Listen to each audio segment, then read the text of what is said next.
The sword and shield, one of the most versatile weapons in Monster Hunter Wilds. It's fast, flexible, and lets you switch between offense and defense like no other weapon. But what makes it truly special, and what are the biggest mistakes players make when using it? Let's break it all down. With 14 weapons in Monster Hunter Wilds, the sword and shield stand out for a reason.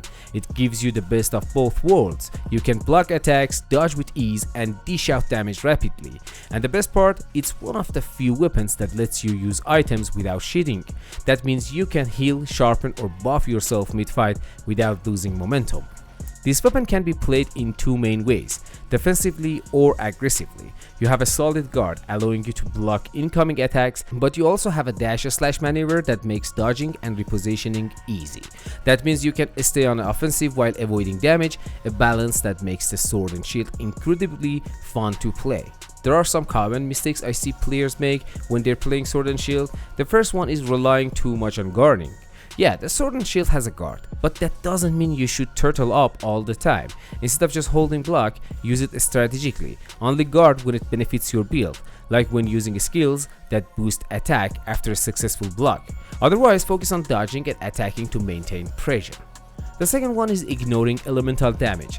This weapon attacks fast, which means it benefits greatly from elemental damage. I see some players running only raw damage, but if you're not adding an elemental, you're missing out on a ton of potential DPS.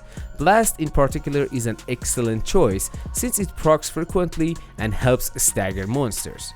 The third one is using the wrong status effects. Yeah, some players go for sleep, thinking it's a good status effects for this weapon. The problem with it is monsters build resistance to sleep quickly, making it less effective over time. Instead, consider blast or paralysis, both triggers more consistently and can help you control the fight even better. And if I want to talk about the learning curve and combos on this weapon, I have to say the sword and shield is easy to pick up but has a high skill ceiling. The more you play, the better you get at weaving between attacks, using the right moves at the right time and staying aggressive without taking unnecessary hits. There's a key tip for this weapon: if a monster is down, go for the fastest combo on its weak spot instead of just going there and hit the weak spot or the wound spot, because if you do that, you actually deal more damage. If the monster is still moving, use your special attacks to build the stagger and keep it under pressure. And don't forget, hitting the monster's head with your shield attack can cause knockbacks, opening up even more opportunities for damage. Like any other weapon, the sword and shield has its downside.